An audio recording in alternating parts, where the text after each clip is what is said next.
Assalamu alaikum, dear students. Dear students, hope you all are well. Dear students, our today's topic is demonstrative pronoun. Today we will learn about demonstrative pronoun. आज हम पढ़ने जा रहे हैं demonstrative pronoun. आज हम सीखेंगे demonstrative pronoun किसको कहते हैं. So बेटा demonstrative pronoun को उर्दू में इसमें इशारा कहते हैं. Demonstrative pronouns are these, that, these and those. Demonstrative pronoun जो है वो है this, that, these and those.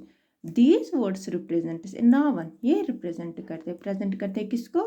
noun को, किसी भी naming word को, चाहे वो singular in number हो या plural in number हो. And expresses their position और express its position और हमें बताता है noun की position कहाँ है, क्या हमसे दूर हैं या हमारे पास हैं. कौन से words? This, that, these and those. तो बच्चों अब हम देखेंगे इन वर्ड्स का इस्तेमाल कहाँ पे होता है. चलिए कुछ एग्जाम्पल्स की हेल्प से हम जानते हैं इन वर्ड्स का इस्तेमाल कहाँ पे करते हैं. तो यहाँ पे यह मेरे करीब है, मेरे पास है. स्टिक है, क्या है? स्टिक. तो आई can say this is a stick. मुझे पॉइंट आउट करना है स्टिक को. जब हम किसी नेमिंग वर्ड को पॉइंट आउट करते हैं तो हम इन चार वर्ड्स का इस्तेमाल करते हैं, चाहे नेमिंग वर्ड सिंगुलर इन नंबर हो या प्लूरल इन नंबर हो. अब एक ही स्टिक है यहाँ पे मेरे पास. Here is only one stick. I can say this is a stick. तो मैं इशारा कर रही हूँ किसकी तरफ? इस स्टिक की तरफ. तो मैं क्या कहूँगी? This is a stick. क्यों? क्योंकि एक तो ये मेरे करीब है और वन इन नंबर है.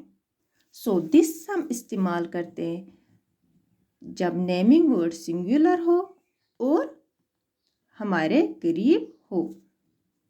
दिस सिंगुलर के लिए इस्तेमाल होता है और अगर नेमिंग वर्ड हमारे करीब हो उस टाइम हम दिस का इस्तेमाल करते हैं. सो बेटा अब इसी स्टिक को हम दूर रख लेते हैं. Now the same thing is far from me. I can say that is a stick. अब वही स्टिक मुझसे दूर है और मैं कह सकती हूँ दैट इज ए स्टिक. मैं कहूँगी दैट इज ए स्टिक. मैं अब नहीं कहूँगी दिस इज ए स्टिक. क्यों? क्योंकि अब ये मुझसे दूर है. That is far from me. I can say that is a stick. So that हम इस्तेमाल करते हैं जब नेमिंग वर्ड सिंगुलर इन नंबर हो और हमसे दूर हो. अब देखते हैं दीज. तो इसी स्टिक के साथ एक और स्टिक रख लेते हैं, एक दो, जो कि बिल्कुल मेरे करीब है. तो हम कह सकते हैं 1 2 एंड 3. हम कहेंगे दीज आर स्टिक्स. क्यों? क्योंकि ये more than one in number है, ये प्लूरल है. हम कहेंगे, हम नहीं कहेंगे दिस इज ए स्टिक क्योंकि एक स्टिक नहीं है. हम कहेंगे अभी these are sticks. So these भी नियर के लिए इस्तेमाल होता है लेकिन प्लूरल के लिए. अगर हमारे पास नेमिंग वर्ड्स हो, एक से ज़्यादा थिंग्स हो, एनिमल्स हो, पर्सन्स हो, उस टाइम हम दीज इस्तेमाल करते हैं. लेकिन अगर हमारे करीब हो तो हम नियर के लिए, नियर सिंगुलर के लिए दिस इस्तेमाल करते हैं, नियर प्लूरल के लिए दीज इस्तेमाल करते हैं. अगर हमसे दूर कोई चीज़ हो, फार के लिए हम दैट इस्तेमाल करते हैं. लेकिन अगर सिंगुलर इन नंबर हो. अब देखते हैं अगर प्लूरल इन नंबर हो, अगर एक से ज़्यादा स्टिक्स को हम दूर रखेंगे, हम कौन सा वर्ड इस्तेमाल करेंगे? हमने उन्हीं स्टिक्स को खुद से दूर रखा. अब मुझे पॉइंट आउट करना इन स्टिक्स को. मैं नहीं कहूँगी दीज आर स्टिक्स. क्यों? क्योंकि ये मुझसे करीब नहीं है, मेरे पास नहीं है, ये बहुत दूर है. मैं कहूँगी those are sticks. those are sticks. So those भी फार के लिए इस्तेमाल होता है लेकिन अगर एक से ज़्यादा नेमिंग वर्ड्स हो. तो बेटा आपको इतना ही याद रखना है, दिस सिंगुलर के लिए इस्तेमाल होता है लेकिन अगर हमारे करीब कोई चीज़, एनिमल, पर्सन और प्लेस हो तो हम उस टाइम दिस का इस्तेमाल करते हैं. वही अगर हमारे करीब कोई भी नेमिंग वर्ड्स हो लेकिन प्लूरल इन नंबर हो, हम उस टाइम दीज का इस्तेमाल करते हैं. फॉर के लिए हम दैट इस्तेमाल करते हैं. तो दिस करीब के लिए इस्तेमाल होता है और दैट और दोज दूर के लिए इस्तेमाल होता है। अगर हमसे दूर चीज़ें हो, पर्सन्स हो, प्लेस हो, एनिमल्स हो, तो हम उस टाइम दैट यूज़ करते हैं, और अगर वो प्लूरल इन नंबर हो तो हम उस टाइम दोज यूज़ करते हैं। चलिए बेटे यहाँ कुछ और एग्जाम्पल्स के थ्रू जानते हैं। तो ये कौन है? एक लड़का है, बिल्कुल करीब से इशारा कर रहे हैं, तो हम क्या कहेंगे? बिल्कुल पास हैं। तो नियर के लिए हम कौन सा वर्ड इस्तेमाल करते हैं? दिस। शाबाश। तो हम लिखेंगे दिस इज ए बॉय, क्योंकि ये एक लड़का है ना, तो एंड पे full stop.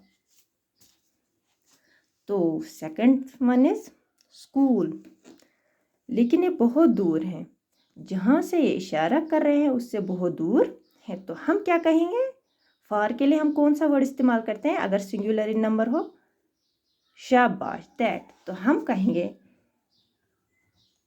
That is a school और दैट इज आवर स्कूल। ये क्या हमारा स्कूल है। तो अब कुछ बर्ड्स हैं यहाँ पे, बहुत दूर हैं, तो हम क्या कहेंगे? 1 2 3 है, प्लूरल इन नंबर है, 3 बर्ड्स आर देयर, तो हम कहेंगे, क्या कहेंगे? शाबाश, दोज आर बर्ड्स। क्यों? क्योंकि ये प्लूरल हैं और हमसे दूर हैं, हमारे करीब नहीं है। यहाँ पे कुछ एप्पल हैं, तो हम कहेंगे बिल्कुल करीब है, लेकिन एक से ज़्यादा। यहाँ पे ये लड़का भी करीब था, तो हमने लिखा दिस इज ए बॉय, लेकिन यहाँ पे प्लूरल है, तो दिस का प्लूरल क्या है? दीज। शाबाश। तो हम यहाँ पे लिखेंगे दीज आर ग्रीन एप्पल्स और दीज एप्पल्स आर ग्रीन। तो एक और थिंग है यहाँ पे, काइट। क्या है? काइट, जो कि पास है, 1 इन नंबर है, सिंगुलर है, हम लिखेंगे दिस इज ए काइट।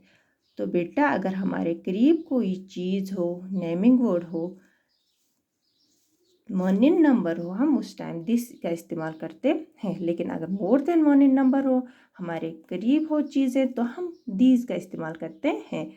अगर एक ही चीज़ हमसे दूर हो, एक ही नेमिंग वर्ड हमसे दूर हो, तो हम उस टाइम दैट का इस्तेमाल करते हैं, लेकिन अगर मोर देन 1 नेमिंग वर्ड हमसे दूर हो, तो हम उस टाइम दोज का इस्तेमाल करते हैं। तो यहाँ पे स्टार्स हैं, 2 स्टार्स आर देयर, तो हम क्या कहेंगे? बहुत ही दूर हैं, बहुत स्पेस है ना बीच में, तो हम कहेंगे दोज आर स्टार्स। क्या कहेंगे? Those are stars.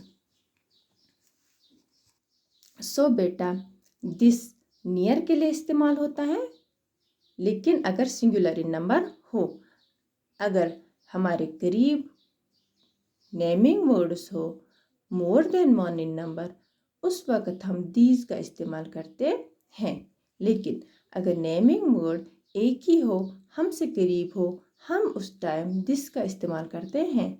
अगर नेमिंग वर्ड हमारे करीब ना हो, दूर हो हमसे, हम उस टाइम दैट का इस्तेमाल करते हैं, लेकिन अगर सिंगुलर इन नंबर हो। अगर प्लूरल इन नंबर हो, तो हम उस टाइम दोज का इस्तेमाल करते हैं। तो आप बेटा याद रखेंगे सिंगुलर के लिए क्या इस्तेमाल होता है। अगर हमारे नियर हो चीज़ें, नियर हो नेमिंग वर्ड्स, तो हम उस टाइम नियर हो नाउन, तो हम उस टाइम दिस यूज़ करते हैं। अगर फार हो तो दैट यूज़ करते हैं, और दिस का प्लूरल दीज है, दैट का प्लूरल दोज है। तो बेटा अगर किसी भी बच्चे को कहीं पे भी कोई भी कंफ्यूजन होगा, तो वो मुझसे कांटेक्ट कर सकता है। Take care. अल्लाह हाफिज़।